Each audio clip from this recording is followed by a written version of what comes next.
Welcome to Casual BCH, a podcast about Bitcoin Cash and Smart BCH, where sometimes we go off the rails and talk about everything crypto. I go by the handle Sayoshi Nakamario and created the website helpme.cash. And I'm the better gamer in the relationship. Oh, you did. Today we're going to answer some questions from a beginner that wants to get into cryptocurrency for the first time.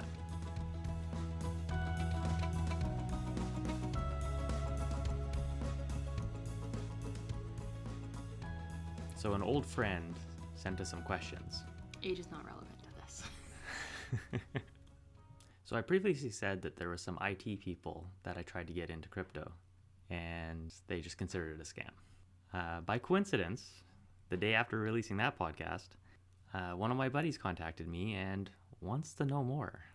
So he sent us a list of questions. He is not familiar with crypto, but he is technical. Mm-hmm. So we are going to answer these questions that he sent. So what's the first one? First one is blockchain.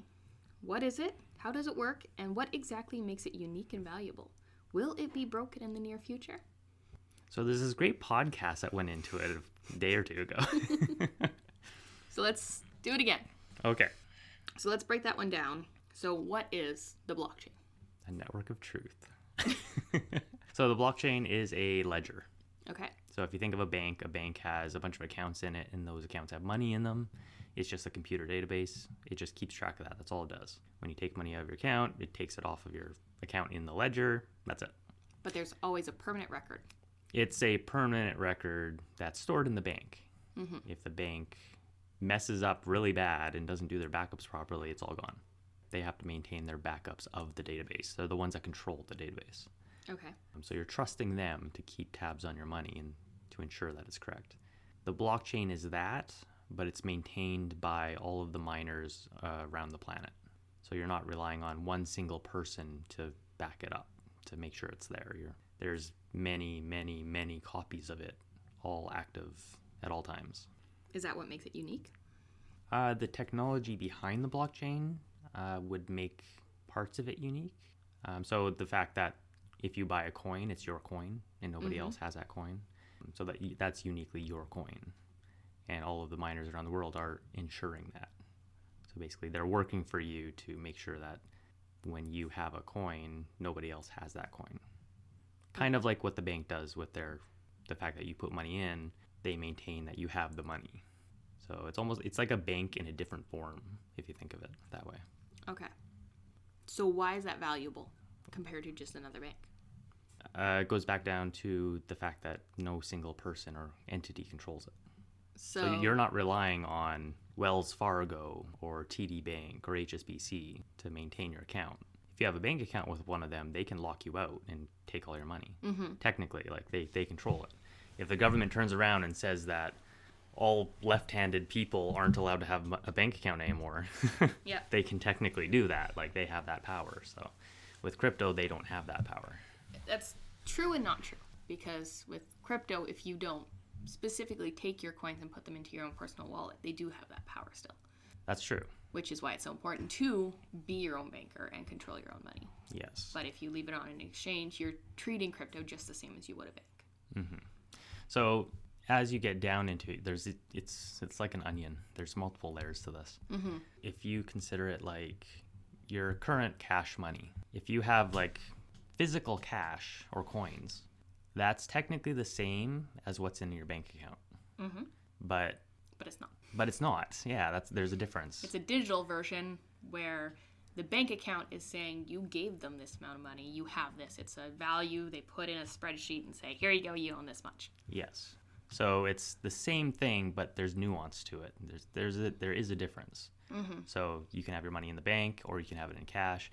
If it's in the bank, technically they can freeze it, do whatever. They can't do that with cash, even though it's the same thing. So it's kind of like how you were saying, if you have your money, your crypto, your coins in an exchange, which is kind of like a bank, they can freeze it. They can do that. So that's the same. Yeah. But if you take your coins out of the exchange and you maintain it in your own wallets, just like you would if you had cash under your mattress. Exactly. It's under your control. Mm-hmm. So that's kind of a little bit of an everything summary. Yeah. And if you want to go more in depth into the blockchain, check the previous podcast episodes. So will it be broken in the near future? So we also touched on that a little bit already in the past one. Chances are probably not anytime soon. Yeah. It would take, I mean, we especially talked about that, taking a lot of money and for somebody to even do attacking and stuff. Yeah. It would be a big... Yeah, so there's different avenues you can approach this question. So in the terms of, can you attack the network and break it so that you can steal people's coins or double spending or things like that, that's kind of the whole game theory of the network and the technical side of why it works. Mm-hmm. Sum that one up, it's why spend the money trying to attack it when you can make more money? Yeah. So when you break down the game theory of it, it's more efficient for the people trying to attack it to just join it. Because it's the incentive structure behind the networks is actually it works. It's sound. So people should join it rather than attack it. So that kind of sums up a little bit of that, but you got to really dig into that to which we went over for quite a while. Yeah, we went over it in the other one. So the other side of that is, will it technically be broken? Which is kind of the whole SHA-256, which is the hashing algorithm. If that gets broken, in theory, the way the miners secure your coins so people can't take them and steal them is broken. So they could, in theory, take all your coins then. Yes. If SHA-256 is broken. And that, again, you could just upgrade the SHA-256 algorithm, and so that wouldn't be a problem anymore. But also, not all coins used. Yeah, so there's different algorithms is what it comes down to. And if one gets broken, you can just migrate to another. Yeah.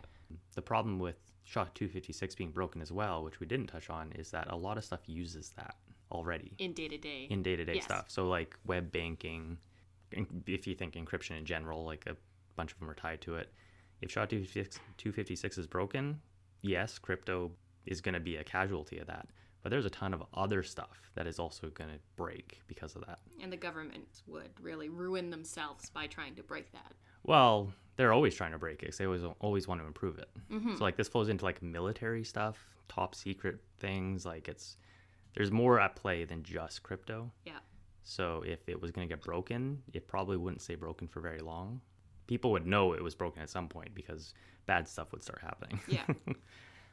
If it did get broken, in theory, it could cause havoc on the network. But once people realize that, again, they would probably migrate to a different algorithm that isn't broken, and it would just snapshot the network. So if all of a sudden everybody's coins started getting stolen, there would be downtime. The network would be chaotic. People would probably stop using it for a bit. But once it got updated to the new algorithm, it would go back like probably a day, a week or something for coin balances and just go back in time. And that's where they would restart the network. And that would be an agreed upon. Miners would have to all basically agree to rework the network, which we kind of went over in the last one. Yeah.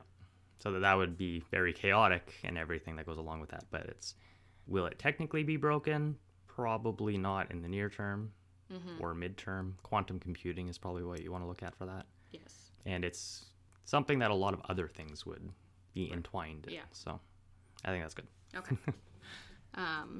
So let's go into wallets, because we talked about how you need to store your money on your wallet, so it is yours.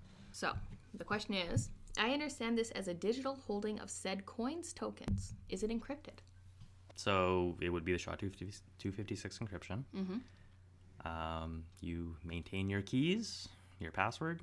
You maintain your coins. Okay, so what are your keys and passwords? The keys and passwords it's the password that controls whether you can do anything with those coins. So when you create a wallet, it creates it creates a seed phrase for you, which is 12, 24 words. It depends. Yeah. Essentially, they just represent a private key, and a private key is just a password. It's just a bunch of random numbers and letters. And you connect that to a wallet. That's part of the wallet, yeah. Okay. It's like opening up a bank account at a bank. You have to make a password to log into your web banking, say. That's kind of what that is. Okay. If somebody has that password, they have complete control of your wallet. Unless you have other, There's other stuff you can add on top of that, but that's the general gist. Are wallets universally transferable between trading platforms? Again, there's nuance. In general, yes. However, if you're talking about centralized exchanges, so like the banks of crypto, some of them would be like Binance.com, Coinbase.com. So these are places that you open an account. Usually they ask for your identification because they have to follow all the KYC laws. They generally create accounts for you, or the wallets for you. You don't import a wallet into them. Okay. But for other wallets, especially ones that you control, like on your phone or on your computer, you can transfer a wallet from one to another quite easily, usually. Okay. So I'm going to verbal vomit, and then you can correct it. Okay. So we were explaining the wallet to someone else, how you have your seed words, and that's your bank account. And then you can put those seed words into your phone. You can put it onto a piece of paper that has a QR code so you can access it. You can put it into your computer, and there's apps that have these wallets that can use these seed words. And there's different versions of wallets, just kind of like there is different versions of bank accounts. So some coins will use different ones, some platforms, things like that. But generally, you'll have your wallet, your coins will be there, and as long as you have your seed words, you can access your bank account. You can get a new bank card all the time if one gets lost or broken or whatever, but as long as your seed words are secure, hidden, and nobody knows them except you, you can always get your funds back. No matter if you put it back into your phone, 3 years later, whatever. So your seeds are your bank account, and then your bank cards are these wallet apps you use. Are they open source? Some of them. Some are, some aren't. Generally, crypto people much prefer open source. Mm-hmm. The centralized exchanges generally are closed source because they're running a for-profit business. Yeah. Some of them do have open source trading engines and things like that. A lot of the wallets are open source. Again, some are closed source. Mm-hmm. It all depends on which one you're talking about. A lot of the code behind the crypto itself is open. Like, crypto itself is open source generally. Mm-hmm. So Bitcoin code, Bitcoin Cash code. That's why there's so many forks of coins, is because people can just look at it, take it, remake it. Yeah. You just change the name, a couple little things. Yeah, a couple little edits in the code. You can relaunch it, and all of a sudden you got a new coin, new blockchain. Will it be valuable, or people care about it, or... Which we go into later. Okay. You need the users to use it as well to make it valuable. That's what it boils down to. So, I would also say for wallets, don't think of exchanges as a wallet necessarily. Think of more of that as an account. It's your a bank account, a user account, just like you would make on Facebook or on Reddit or whatever. It's an account. You put money into it. You fund it. They hold it. They control it 100%.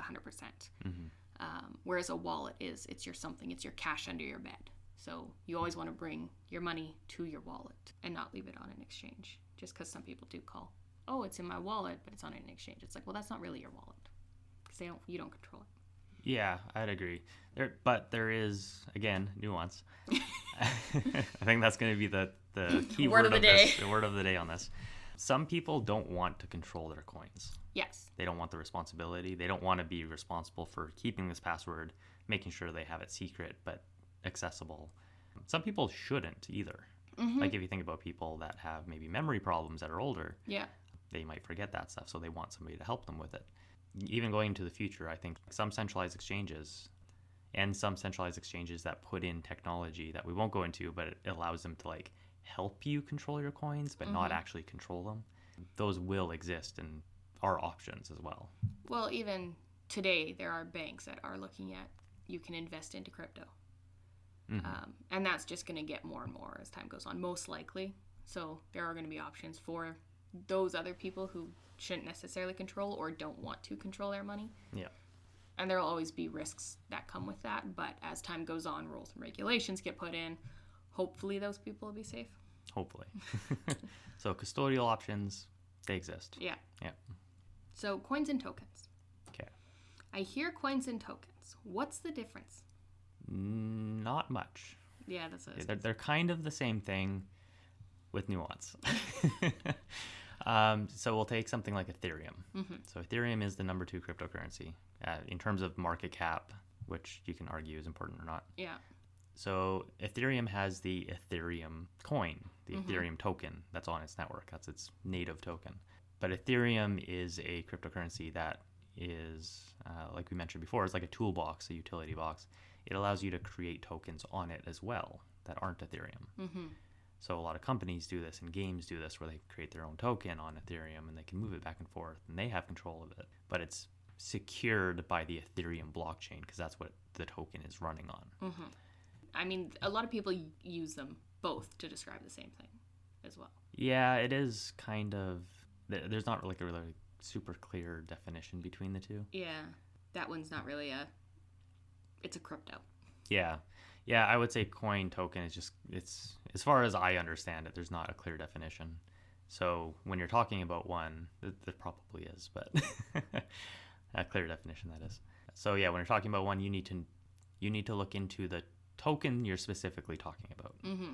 If you find some random one, it's like, especially if you go into the coinmarketcap.com website or like coingecko.com, mm-hmm. they might list a token, and if you go into the details on it, it might say it's got an ETH address or a BSC address. And those are saying that the token is either running on Ethereum or it's running on Binance Smart Chain. Mm-hmm. Those are kind of the two biggest platforms for other tokens on them. Yeah. So why is Bitcoin at the top and Ethereum lower? Just wait. It'll flip one day. Supply and demand, kind of. Like, that's what it boils down to is... Yeah, because there's Bitcoin's capped. It right now, I think it's kind of that. There's still not a lot of money overall in crypto. So Bitcoin holds that number one value because people are told it's number one.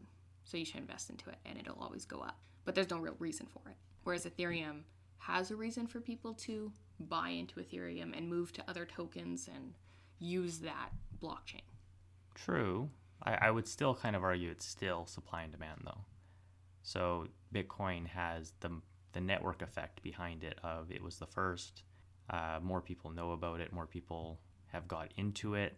Like when people learn about crypto, generally it's not, oh, this cryptocurrency thing is awesome. They generally talk about crypto. It's Bitcoin. It's Bitcoin usually, yeah, because it was number one. It's the highest value right now. So that's what people gravitate towards, including the people that don't understand it at an economic or technical level, but they still want to get into it. So they just get into it, which is likely part of the reason that the money flows into Bitcoin still, BTC. I mean, it's also been a decade of Bitcoin being number one. So if you're looking to invest in crypto, that seems like a very safe option. It's always been number one. It's, a decade of being number one. Of course it's going to stay being number one. Yeah. So that's kind of flows into what our earlier episode went into about knowing what you're getting into. Just because it's number one now doesn't mean it's going to stay number one forever. Just because Ethereum is... so kind of to go back to the question, Ethereum came out after Bitcoin did. Mm-hmm. Ethereum isn't trying to be a money or store of value like Bitcoin.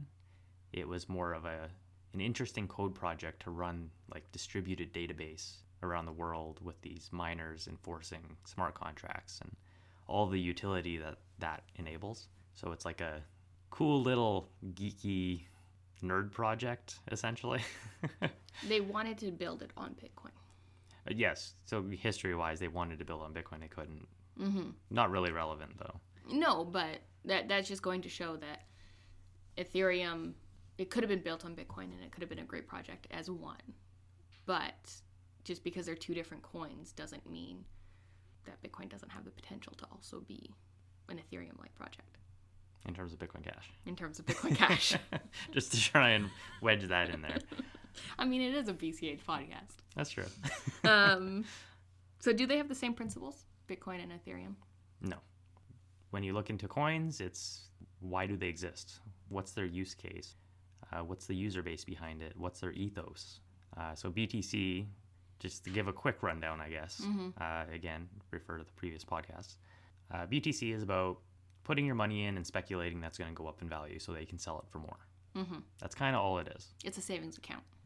It's kind of trying to be a savings account. It's trying to be more than that with an extremely complicated code solution that is not going to work in the long term, in my humble opinion. And there's better options out there. Mm-hmm.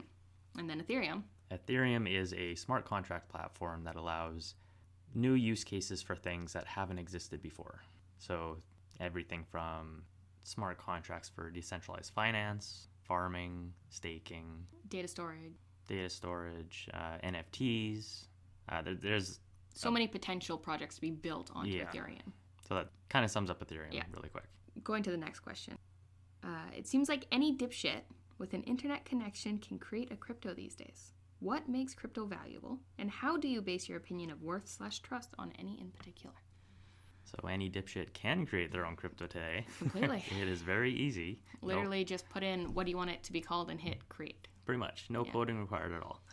And you could copy the crypto and make a new Ethereum because it is open source. Yes. And so you can make your own blockchain and stuff. And will it last? Well, that kind of depends on, can you make it last? Can you build on it and get people to come use it? That's kind of the thing, is you need people to actually use it and want it. Mm-hmm. So you can make whatever you want, any token or chain, but it's worthless unless people use it. Mm-hmm. Bitcoin was worthless when it started, and it was worthless for a while. It wasn't until the first pizza transaction where they spent, I think it was like 10,000 Bitcoin. Yeah. Somebody in the UK bought it for somebody in the States. They bought the pizza and they gave him 10,000 Bitcoins in exchange. So value. What makes it valuable? Well, what makes anything valuable? Somebody has to want to use it. Yes. So it comes down to the use case. And so when you're looking at cryptos, tokens, whatever, part of what your research should be is, what is it useful for? Mm-hmm. And it could be nothing. It could be nothing. It could just be a meme token. Yeah. Yeah, tons of those exist. Look at Dogecoin. It's got fucking billions of money behind it. Exactly. Behind it now. So just because it's not valuable to one person doesn't make it not valuable to another person. Yes. In a terms of sense, though, it's where do people want to put money? So nowadays there's so many cryptos that you kind of do have to target more. You can throw money away at these random little projects that mean nothing and hope they moonshot and you get rich off it. Which is no different than trying to buy a bunch of penny stocks on the stock market with zero research into the companies. Yeah. But if you're otherwise looking at where can I put my money that has a potential to grow because the company itself has a potential to grow. And that's where it would be like, well, why would you invest into something like Tesla or Ford or all these car makers? Well, because they're giving you a product. So you're buying into the company expecting a product. Correct. So that would give it value, is what I'm saying. Yes. Yeah. Yeah, it depends on what they're doing with it. Yeah. So Bitcoin was supposed to be peer-to-peer money for the world. Mm-hmm. So not supposed to. So BTC isn't really flowing that way anymore, whereas Bitcoin Cash is. There are also other cryptocurrencies that are trying to do the same thing. So that's what their value proposition is that they're going to be money, and it's going to be better than your fiat money. Mm-hmm. And that's going to, again, previous podcast, kind of flows into the pyramid scheming. You need other people to use it so that it goes up, yada, yada, yada. Yeah. So if their use case does happen and they become peer-to-peer cash for the world, everybody's going to use it. Therefore, the value of it is going to go up. Mm-hmm. But there are stable coins that are pegged to like the US dollar. And their value is that, well, they're never going to change, so your money should be safe. It's a set value you put in, it should stay there. There are more valuable stable coins like FlexUSD that pay you a high interest rate back compared to something like Tether. Yes, so that's the other thing is, so if you take something like FlexUSD or USDC or even Tether in theory, but I think FlexUSD is probably the best current or passive income increase. If you put your money in a bank account, you're going to get a tiny amount of interest on it. Mm-hmm. If you put money into something like FlexUSD, you're going to get 10 to 20% interest on it. And that's because they're using that in a way that they can generate that return because of traders using the initial capital. Mm-hmm. Stuff that can never happen in the original banking industry. Yeah. So there's new use cases opening up that are providing people new ways to make money, new ways to trade, new ways to use their assets or invest them. Or so if you're looking at stablecoin sides, yes, there's that as well. You can have a stable form of money that's pegged to fiat currencies. But because they're in crypto, it opens up this new world to those. Yeah, and it doesn't cost you money to hold that wallet account, to hold those funds either. But you get paid and rewarded for holding them for certain ones. Whereas with your bank account, you're paying your X amount of dollars a month and year to own that bank account to hold your money there. To throw another random example out for why they could be useful would be the Ultra coin that we talked about in a previous episode, where essentially their value proposition is they want to kill Steam. And some people the gaming not service know what Steam is, but yeah. It's a hosting platform where people can buy games. Yeah, so on the computer-based gaming library, kind of like Apple or the App Store and Google Play Store. It's where developers post up their games. Steam gets a 30% cut of the sales. Ultra wants to go after that, lower the cut that they get, but also introduce crypto into it so that the games are NFTs, which are unique objects, you could say. But because they're NFTs, the people that buy the games can sell them again to other people.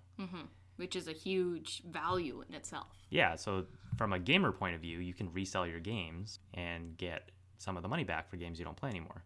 We used to have that with physical games, but that kind of disappeared with digital. Because why do you want to have 1 billion seeds sitting in your house? CDs, sorry, not seeds. So the publishers and stuff don't want that because they didn't make money, because they couldn't access the secondary market. Yeah. With Ultra, they can, because when somebody sells that NFT to somebody else, the company or the dev that created the game will automatically get a cut of that secondary sale. No extra work required. Yeah. It just shows up in their account.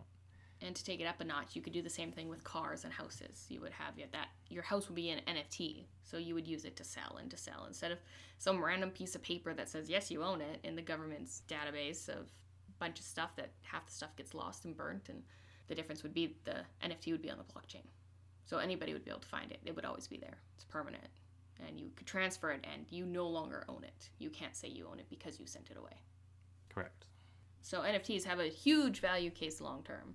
And of course, there's going to be the hundreds and thousands of artworks that aren't valuable, but somebody bought it and decided it had a value. So a very simple case for cryptos, especially peer-to-peer currency, is if you have your dollars or whatever and you use it to buy things today, crypto doesn't add anything to that you can tell. However, the banking industry adds percentages into all of the transactions people pay at stores, which the store covers. So customers are paying for that indirectly. Typically, it's something like 1.75% all the way up to like almost 3%. So that's what Visa, MasterCard charges, which we're flowing towards. Like, cash is disappearing. I don't think anybody can argue that cash is going to stick around. Even in places like Japan and stuff that are very cash heavy, I think it's flowing away from cash. So how do you base your opinion and worth or trust on it? Is that just purely doing your own research and deciding what is value to you? Like, how can you trust it's going to have value? Comes down to the use case. So basically, to sum up, value is do your own research on every single coin that you want to put money in, every project. Is there a reason why you'd want to buy it?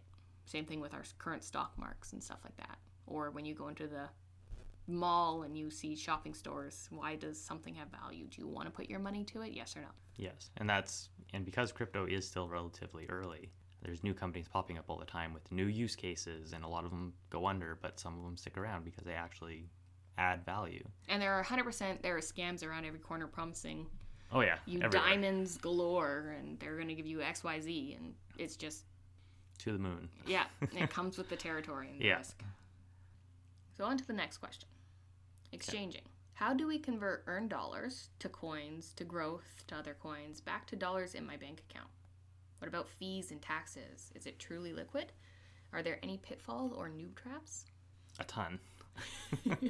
Ton of what? Ton of all of that. So getting money in. Yeah. So a lot of it depends on your country. There's a lot of ATMs at random countries everywhere around the world. So if you find a Bitcoin ATM or the thing with crypto is once you're in crypto, it's easy. It's easy. It doesn't matter what crypto you have in general, as long as it's like not some random no-name coin that nobody has. Yeah. Once you're in crypto, you can convert them to another one very easily, especially with decentralized exchanges. So Binance and Coinbase, as I mentioned, are centralized exchanges ran by a company. There's people behind those. Decentralized exchanges are ones that run and live on the blockchain. They have devs behind them that are like maintaining them, but they are actually smart contracts. So they are code. They are code. They are letting people trade between each other without any human involved.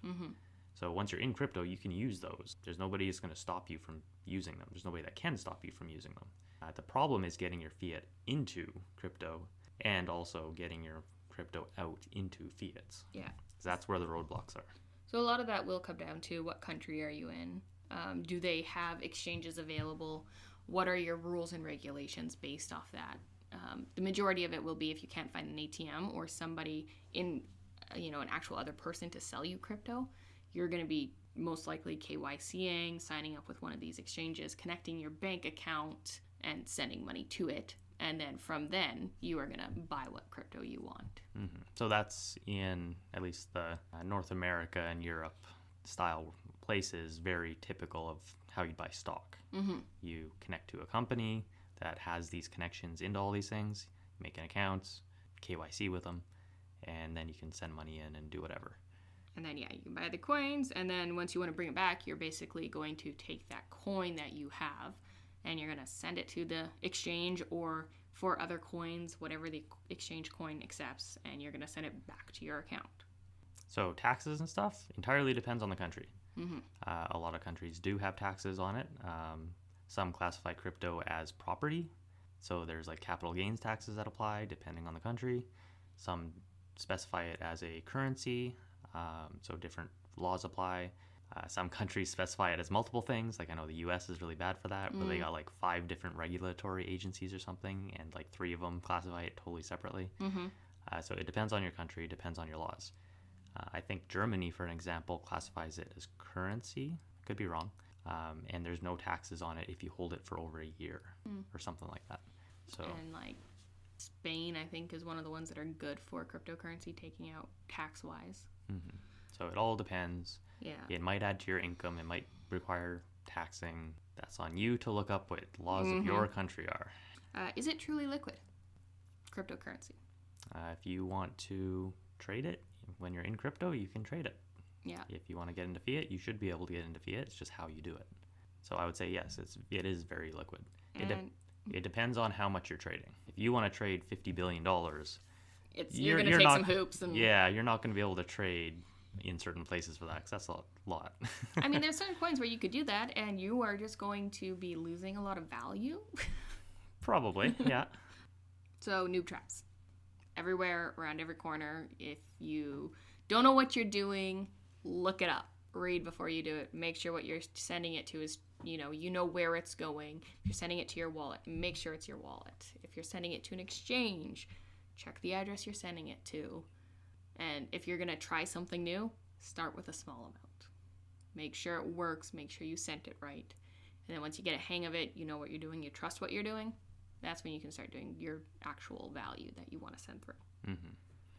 Again, I would probably say nuance on this. I'm going to start hitting you every time you say that word. So there's a lot of noob traps. It's a technical area. There's a lot to it, especially when so just to take an example, if you bought Bitcoin back in like 2016 and you just held it, you didn't touch it, you just forgot about it until today, you would still have your Bitcoin. You'd be able to send it places. Since 2016 and today, Bitcoin has forked multiple times, which we haven't talked about a lot. So forking is a case when the crypto actually, the ledger that the miners are maintaining ends up splitting. And so some miners follow one path and some miners follow another path. So if you think like a bank has your ledger of bank accounts, it's almost like the bank splits into 2 companies. And they each have a copy of the ledger. But so you have 2 bank accounts. So you have 2 bank accounts. With the same amount of value in each of them. With the same amount of, in this case, coins. Yes. One coin might be worth less than what the other coin is worth. But if you go to Bank B and spend your coins, but you didn't on Bank A, you still have those Bank A coins. Sort of. No, you do, but if you spent your coins and you didn't split them, which is where the technicals come in. So this is the noob trap. Yes. So this is just an example of a very technical piece that you don't need to know generally. But there are situations where you might want to do a little more research into a coin if, in a case like that, you've left them for a really long time. Has there been any splits, any forks? Because you may have more money sitting there. You may have more money sitting there you don't know about. Or you might do a transaction moving those coins and unintentionally move the other ones as well without knowing it. And again, very technical. It depends on a lot of things. But there are a lot of walkthroughs on how to split them. Yes, there's a lot of walkthroughs. This is just one of those little things that newbies will not know technically. So there is lots of little things like that. In a more general sense, I would say when you're talking about crypto, never give your seed words to people, which is your passwords for unlocking your coins. Those big, long keywords that they give you when you make a new wallet. Yeah, if somebody asks for them, it's a scam. If a company asks for them that you have an account with, it's a scam. Never give them out, period. Like, that's probably the number one newbie gotcha. But if you want to give them to somebody, DM me. Okay. Next question. Okay. You good on that one? Sure. All right. Farming versus mining. I think I get this, as mining is a HW-based grind. Hardware. Where farming is more of a pool bet. So mining is a hardware thing, generally. Depending on which token you're in, yeah. So this kind of comes down to proof of work versus proof of stake. So proof of work, yes, it's hardware-based. You set it up, whether it's ASICs for Bitcoin, which we went into past episode, or you do video cards, which is like what ETH is currently in. So it depends on what coin you're talking about. But yes, for proof of work coin, you're mining. You need the hardware for it. Yeah, yes. you're helping the network find the blocks, and you get rewarded for doing it. Perfect. So that's what the mining part is. There's also proof of stake, which is different. And this is what Ethereum is moving towards as well. And there are other tokens that currently do it. Yes. So that's where you actually have your coins and you stake them so that you are doing the same thing. You are helping the network find new blocks with transactions, but you're using your coins to do it, and it's much less hardware intensive task to do, so you don't need the dedicated hardware miners. It's more of just a software solution rather than a hardware solution. Okay, so farming is not a bet, it's more of a the decentralized exchange part that we went over. So that's taking two coins, putting them together, and allowing people to swap between them. Yeah, so you're being the guy on the street, and somebody comes up and says, hey, I want and you're opening up your jacket and be like, you want some of this? Yeah. And they're like, I want that, and I'll give you this. And you're like, okay, I'll take that because I accept this. Yeah. And it's back and forth. You're charging a small fee for them to do that. Yeah. So you're being You take a bite of the chocolate bar every single time. And that's how your liquidity providers get nice and fat. So yeah, essentially farming is providing a financial service by allowing people to swap between coins that you're providing. Okay, but there is, to go into that a little bit more, there is a difference because there's farming and there's liquidity providing. So you describe more liquidity providing. You provide liquidity, they can trade between. But then there's farming where you can take that liquidity and put it into one of these decentralized exchanges and farm with it, where the decentralized exchange, the DEX, allows you, they give these farms, you put them in, and they reward you in the DEX's token. Which generally has more farming or other use cases to give it value itself. But you can provide liquidity for any of these two random tokens, and people can swap between. But then if you go to this exchange, there's APR based. That's really where the rewarding part of liquidity providing comes in. And even that, as an example, is like, it goes deeper than that. Like, this is just a very surface level. So you could look into something like Thorchain, that it's an entire company and protocol that's designed around liquidity providing between two tokens, but it's doing it between different blockchains. And you can also do it so that you don't need to provide two tokens. You can only provide one. Yeah. And it just behind the scenes will migrate it and do its thing that it needs to do to make that work. So there's a lot of depth that alone can go into as well, I guess. But there is it's a different way of making money back, making returns. So on your hardware mining part, you're spending the money up front and your equipment is slowly working to get rewarded. Whereas with farming, you're providing that dollar value up front. Yes. And you're slowly getting rewarded. Yes. And this right now, with the whole decentralized finance craze that's been happening the last 3 years or whatever it is, that's one thing crypto has enabled, is that it's allowed anybody with an account, a phone, a dice to make a wallet. Because you can technically just roll a dice a bunch of times and have your crypto wallet created. It allows you to put money into them and have it work for you. So you don't have to be some gigantic hedge fund manager or some bank guy to get this going. You just need a little bit of capital money and then throw it into this stuff, and you can have your money start earning for you. Yeah. And to put this in perspective a little bit more, there are people in countries where $2 is a ton of money. That's their day of work. Even less than that, that's it. What they need to live off of. Yeah. And they're taking what they can, putting in these, and slowly earning. Yes. We see it, actually. We see people talking about this in the groups we're in. Yeah. where it's like they're farming in these decentralized exchanges and they're asking questions and they're wanting to know about the environment and what's happening, what updates are coming to the DEX, like what are the devs doing, because they want to make sure that they earn their $1.50 a day in tokens that they're earning because they're in the farm. Yeah. Because that's what they're using to buy food. Yeah. Because and there are other countries where you can use crypto as a day-to-day to buy and exchange things. But yeah, it's also they want to make sure their money's safe. So they're asking questions. They're part of the community. And there's going to be fees and stuff. So, you do have to play the game of how quickly do I take things out versus let it sit and stuff like that. But And just to jump in again about what's one of the values of this stuff or what provides it value. It reminds me of a tweet I saw recently of there's a smart BCH token called Joy.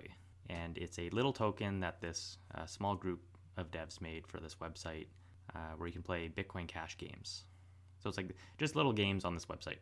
But you have to pay Bitcoin Cash or smart BCH now as well to play the games. And it's just like little like ball breaker games, like the old, I can't remember the name of it, I think it's something like that. And like Centipede style, just little web games. But you get rewarded in these Joy tokens. And I think it's like 25 cents US to play a game. So you provide that, you play the game, you get rewarded in Joy tokens. People were talking about how if you play them well, you get rewarded, and then you can bring them to Smart BCH and then sell them. So you put 25 cents in, and you can get right now around $1.15 out. So you're actually being rewarded to play the game. That's just like one very simple use case, and there's many more out there where you can actually earn money playing games. Yeah, which is valuable to people who have time. Yep, especially in the places that are much poorer. Exactly. Yeah. And that's a lot of people are doing that these days. And that so many people think like in, America's, North America, Europe, places where people go to work, they make $1,000 plus a month, no big deal.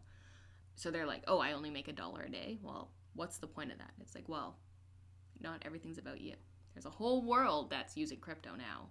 $1 a day is a lot, which is why Bitcoin sucks.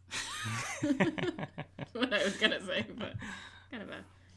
Because fees. Because fees. All right. So that sums up, in a long way, farming versus mining. Active versus passive.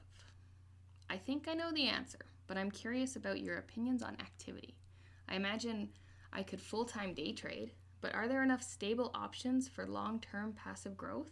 How can you tell the difference between volatility versus stability?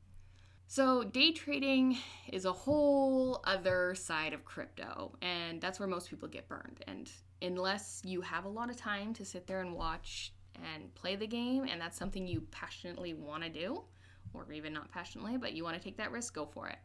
But why do that when you can take a stable coin with an unstable coin, or even two stable coins, and just passively make money, which is less risky, and chances are you're going to be better off. I'd agree. If you want to, so yes, you can do the day trade stuff. If you want to do that, then you're doing it on you're a stock market trader, right? Like this is a question to you, the listener. If you want to do day trading on crypto, that means you're already in the stock market. Yeah.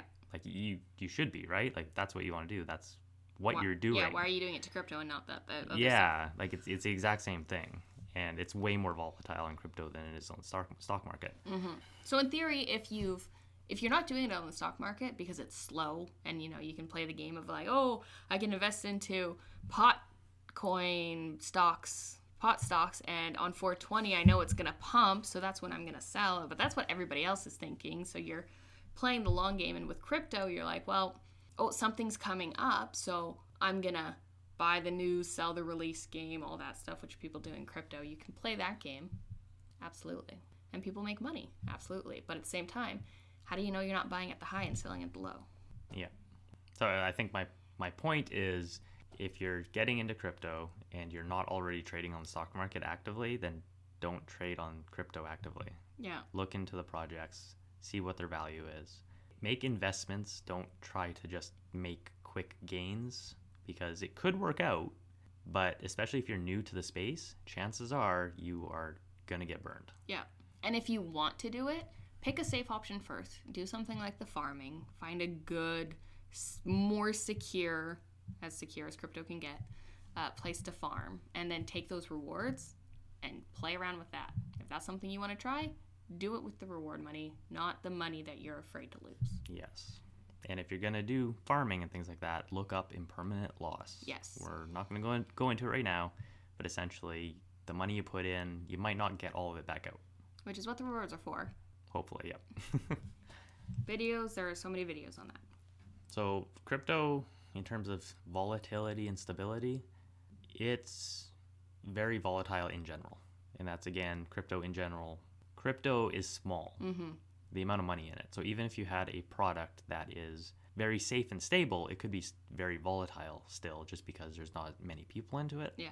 And as people get into it, obviously demand goes up. Yeah. And there could be projects that are super popular right now that end up falling off the face of the earth because a better something comes out. Or the project self-implodes because they're centralized and the developers decide they want to take all the money and go to Mexico. Or the developers die and nobody keeps building on it. There's so many reasons for projects to fail. Yes. So it's inherently volatile, especially because there's startups happening all over the place. So a general rule of thumb, it's not perfect, but if you looked at something like CoinGecko or CoinMarketCap and you look at the coins that are in like the top 50 or something, top 100, like basically the higher on the list, hopefully the more usability, the more potential is behind the project. And there are absolutely exceptions to that, especially with meme coins. So are there enough stable options for long-term passive growth? So I kind of want to shill FlexUSD a little here. Again. Well, but on a straight up, there are the farming, there are the mining, there's all these ways where you can put money in and make it. And a lot of people don't want to take any risks. Yes. And that is where the passive stablecoin, something like FlexUSD that pays you, is an easier choice of why are you having your money sit in your bank account? Making that very small % fee that your bank is paying you, if any. Which is falling farther and farther behind inflation. Exactly. So try and get ahead of it. But we had, 20 USD sitting on our phone with FlexUSD. And it's just seeing those 3 times a day payments come to your phone. It's just something where it's like you can see your money's making money. Yes. And okay, it may be a cent or two, it may be 20 cents once. Depends on how many people are using the system itself. But there are safe passive options, as safe as crypto can get, that you can get into and still make money without taking as many risks. Yes, and as safe as crypto can get. So is a huge thing. Is a huge thing. So in theory, tomorrow, the United States and a bunch of other countries could turn around and ban stablecoins. So something like FlexUSD would be in hot water then, as an example. USDC, Tether, these other stablecoins would be under the same issues. So it depends on what happens on a more worldwide stage. Yeah. So there's a lot of things to research and keep in mind. Yeah. Which is also why, not even just crypto, just in general, investment advice has been have a basket of things. Have a diversified portfolio. And always, keeps an amount of money in your day-to-day bank. You don't throw everything you got unless you're willing to lose it, because you could fuck up. Or you just buy at the wrong time. Yep.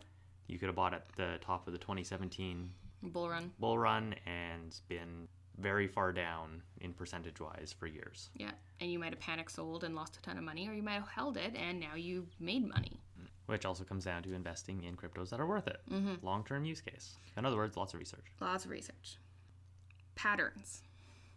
Most market develop patterns over time. What influences and shapes crypto?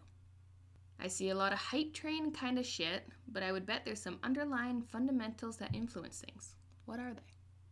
So number one would be use cases, so crypto is still, in my opinion, still young. Yes. So it kind of goes back to Bitcoin versus BCH as one example. So Bitcoin was supposed to be peer-to-peer currency. BTC currently isn't that, I argue, especially in the long term. You don't have to argue. It's just it's a fact. They say use your bank card, you don't use it for cash. That's true. It's not an argument. Next. So yeah, especially thinking long term, it's not a currency. Bitcoin Cash is. When you look at the market, though, the market isn't reflecting that. The market is in a hype bubble, and it might correct itself over time. As we're seeing with housing in a lot of countries in this world right now, that's a gigantic bubble, and it's going and going and going. And so for who how knows? many years have we been saying, when's it gonna pop? Yeah. So in other words, use cases, number one. Number two, Dub's Digital touches on it on his videos. For patterns. So for Dub, it's the 4-year cycle. And when you throw the market cap of crypto on some charts, you see that it has seemed to have bull runs every 4 years, and then bear markets between them. Part of that might be because of the Bitcoin halvening.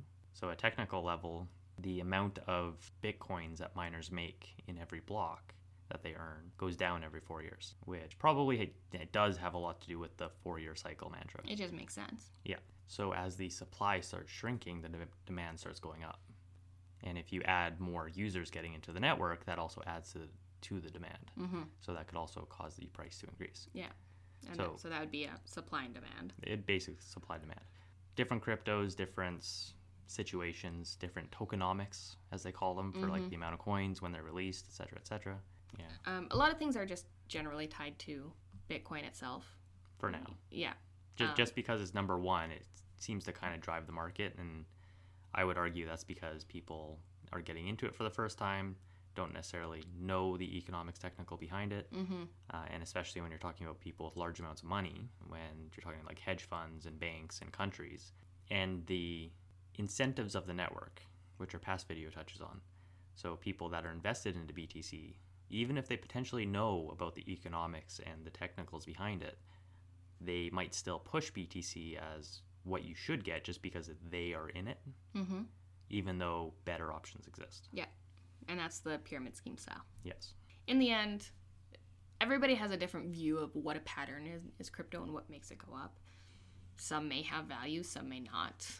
Overall, though, to come and sum down, as long as crypto stays around, it's going to keep going up, because as more people get in, more money gets in, which means things go up. And there are tokens that have a never-ending token, yada, yada, yada. So they're inflationary versus deflationary.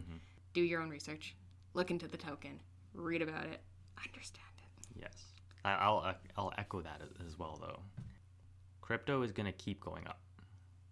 Whether it's the one you're in or not, don't know.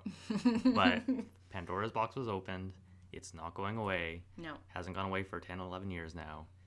It's sticking around. It's going to transform countries. It's going to transform the world. We're going to Mars, so why are we using currency, cash in our pockets and bank accounts? It doesn't make sense. They're not going to ship pallets of US dollars to Mars. No. It is not going to happen. So therefore, crypto, yes. Go up. Yes. Moon. All right, you ready for a bit of a wild one? Okay. You might have to think on this one for a second.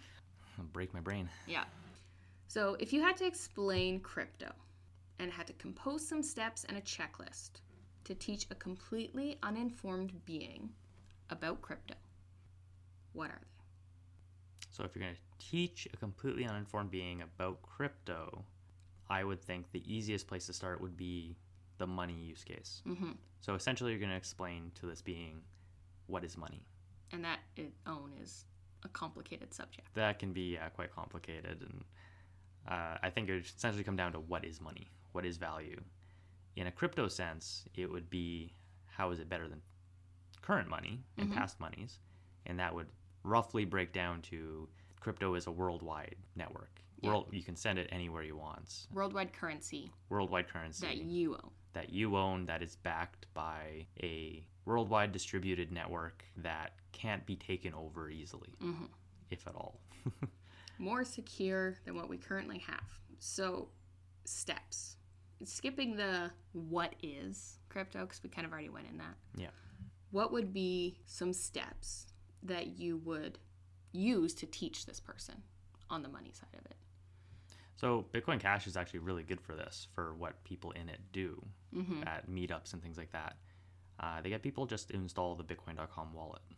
There's a bunch of others, but that's kind of like the go-to. And install on your phone. Install on your phone, yeah. There are other wallets. There's computer-based ones. Generally, people have their phones on them. But it is basically just get them to use it. Get them to install the app. People generally know how to install an app on their phone. Yeah. And just show them how to use it. Send them some money. Send them some Bitcoin Cash, and it'll show up and be like, oh, wow, okay. That was quick. And then you have them send it somewhere else. Yeah. And it's kind of, you just ignore the technical side of it. Just get them using it. The technicals can come later. But I mean, the technicals don't need to come. And that's what a lot of crypto people say, is you need to understand the technicals, and you don't. Because people use Facebook, people use his bank accounts, they log in, they send their money, they do as they're told, and they're happy as can be as long as they can send their money places. Yes. So if you think of crypto as just a money currency, you don't need to understand the technicals, you just need to understand your password and your account. And that's what I mean by technicals, is just the password and the backup part. Yeah. So get them to use it. Show them the backup process and what that means, because you're responsible for your money. So that's the big difference between crypto and other money. Yeah. And if you want to go through the full checklist, have them restore their backup so that they can actually practice doing a restore so that they've done it right. You lose your phone, well, this is how you get your money back. Exactly. If you keep going from that, you can have them, since we're showing it anyways, get them some FlexUSD. Have them have it on their phone and see the interest that they get from it, from just having it. So they're not doing anything getting that, but they're being exposed to the ecosystem of what's the trading and stuff happening on the CoinFlex company, how they're providing that interest with FlexUSD. So that exposes them to holding money but having it work for them. If you go a step farther, you can get them into farming, what liquidity pools are and what the farming rewards are. And basically there's no end to the amount that you can teach people, because it doesn't really end. It just keeps growing. It depends. And then you start going away from the money, and then you start going into the use cases. Do you need a streaming service? Do you need to store your data? Do you need to buy games? It doesn't end, and every time you think you've caught up, there's something new. Yes. So to teach somebody, it depends on what you want to teach. And you're going to have to specifically teach the topic they're asking about. But I think the biggest use case is the money. Because if it replaces the fiat currencies, that's going to affect everybody's lives. Yeah. But it does depend on what crypto you're talking about. Yeah. So you could pick a totally different crypto and start delving down that with somebody, and it's going to be completely different answers. Yeah. Because we are a BCH podcast, we'll stick to showing the BCH world of it. And the best part... Unless something really, the Ultra thing I like, for example. That's, Ultras. But that's not really even about money. That's just simply... I buy too many games and I don't like these games, or I don't play the games and I don't need the games, or how many League of Legends skins do I have for one character? And there's a new one out that I want already, even though I hardly play. But no, so with Bitcoin Cash, it's fast. You can send it to somebody and you're not waiting, up to 24 hours for your e-transfer to get there. You can stand there, you can see your money got accepted, and you can walk out the grocery store with your food knowing that they have their money. So really the steps to sum all that up would be get them to use it. That teaches it. That's the money side. That's all they need to know. And if they like it, keep going. Get them to ask more questions. Find new things they're interested in. Totally agree. So one thing I would say that beginners should really understand when they're getting into crypto is the incentive structure of crypto. And the fact that everybody's going to want them to get into their thing. Because it's better for them in the end. Essentially, do your due diligence. Look into these projects. See what they're doing. It comes down to do your own research. Yeah. Fund things you believe in. And even if you don't necessarily believe in it, but you think it has potential. And if you want to go risky, don't do it with money you don't want to lose. Yes. Don't invest more than you're willing to lose. Yeah. Basic investing 101. Yeah. Because it applies to crypto just like everything else. All right, so I think that's the end of the questions. Yep. So if anybody else has questions, feel free to pass them along. But I think for now we are done. Sounds good. Thanks for joining us. See you later.